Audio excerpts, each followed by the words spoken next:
Assalamu alaikum, dear viewers. Today we will see the questions and answers of activity 4.3.3, and it's from the English textbook of class 9.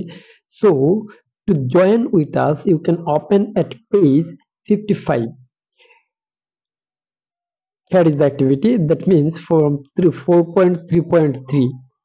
Activity 4.3.3 আমরা গত ক্লাসে টেক্সটগুলো পড়েছিলাম। আজকে এই text থেকে দেওয়া যে প্রশ্নগুলো আছে সেগুলো নিয়ে আলোচনা করব।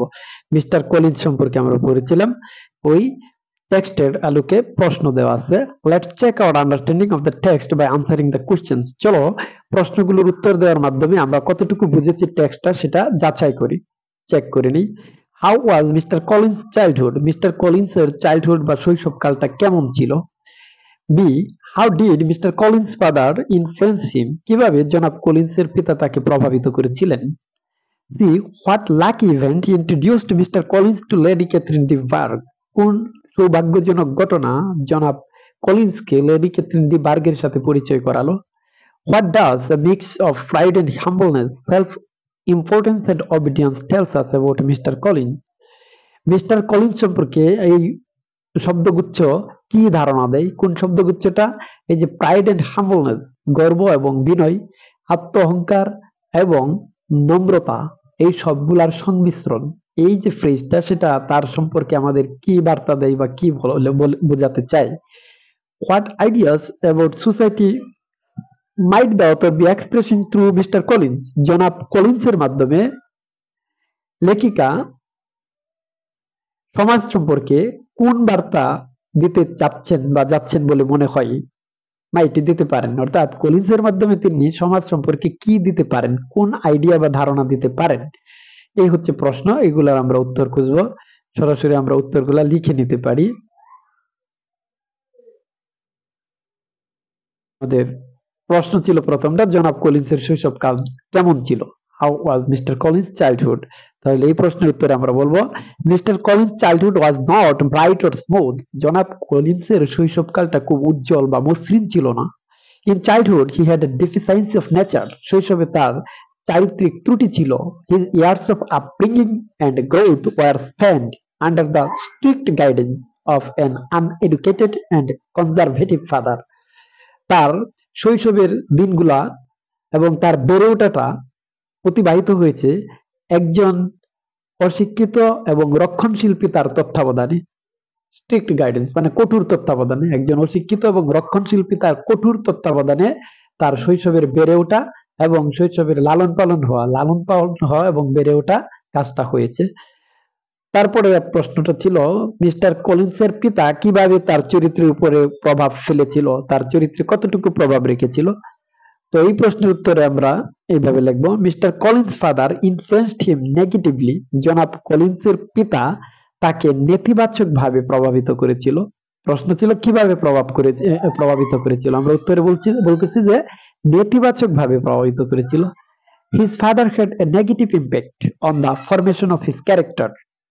তার চরিত্রের গঠনের ক্ষেত্রে তার পিতার একটা নেতিবাচক ভূমিকা আছে বা ছিল। এন্ড লেটার এবং পরবর্তীতে, which was not developed and corrected by education or society, যেটা সমাজ বা যেটা শিক্ষা বা সমাজ ব্যবস্থার দ্বারা উন্নত হয়নি বা সংশোধিত হয়নি, উন্নত এবং সংশোধিত হয়নি।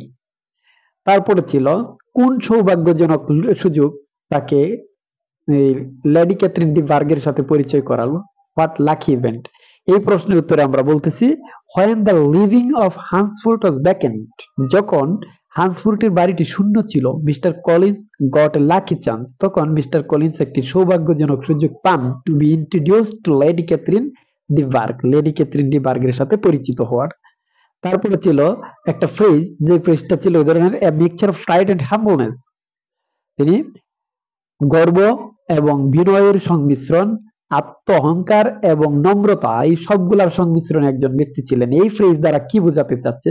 তাহলে এই ফ্রেজটা টেলস আস, আমাদেরকে বলে অ্যাবাউট মিস্টার কলিন্স ক্যারেক্টার, জনাব কলিন্সের ক্যারেক্টার সম্পর্কে। দ্যাট যে he has conflicting traits in his character, যে তার চরিত্রে ছিল একটি সাংঘর্ষিক দিক।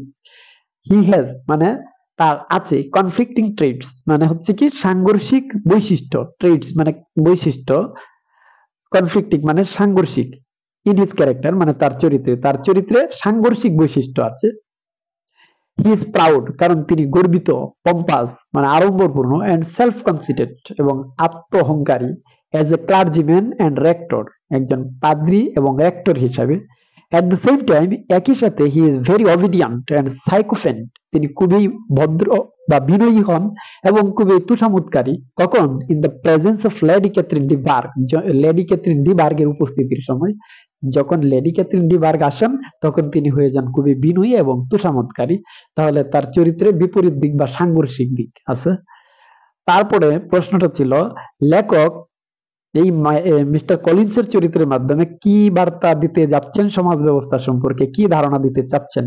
আমরা এই প্রশ্নের উত্তরে লিখলাম থ্রু মিস্টার কলিন্সের মাধ্যমে the author might be expressing লেখক প্রকাশ করে থাকতে পারেন the confusing and conflicting ideas of the society সমাজের কনফিউজিং মানে বিভ্রান্তপূর্ণ এবং কনফ্লিক্টিং মানে সাংঘর্ষিক ধারণা, সমাজ ব্যবস্থা সম্পর্কে একটা বিভ্রান্তকর এবং সাংঘর্ষিক ধারণা প্রকাশ করে থাকতে পারেন। The portrayal of conflicting and dual character like Mister Collins জনাব কলিন্সের চরিত্রের মতো সাংঘর্ষিক এবং দ্বৈত চরিত্রের চিত্রায়নের মাধ্যমে লেখিকা দেখাচ্ছেন কি শোসাস আমাদেরকে দেখাচ্ছেন how a person becomes proud কিভাবে একজন লোক গর্বিত হয়ে যায়, আড়ম্বরপূর্ণ হয়ে যায় এবং সেলফ কনসিডেড মানে আত্ম অহংকারী হয়ে যায় because of his own power or rank তার নিজের ক্ষমতা এবং নিজের পদমর্যাদার কারণে কিভাবে মানুষ গর্বিত, অহংকারী এবং দেমাগী বা আড়ম্বরপূর্ণ হয়। And how a person becomes obedient আবার কিভাবে একজন লোক অবিডিয়েন্ট বা বিনয়ী হয়ে যায় এবং সাইকোপ্যাথ মানে তুষামোদকারী হয় বা চাটুকার হয়ে যায় ফর টেকিং অ্যাডভান্টেজ মানে সুবিধা নেওয়ার জন্য আবার খুবই বিনয়ী বা তুষামোদকারী হয়ে যায়। Actually this reveals the complicated social rules of the 19th century প্রকৃতপক্ষে এটি 19 শতকের জটিল নিয়মতান্ত্রিক পূর্ণ সমাজ ব্যবস্থাকে প্রকাশ করছে। Thank you.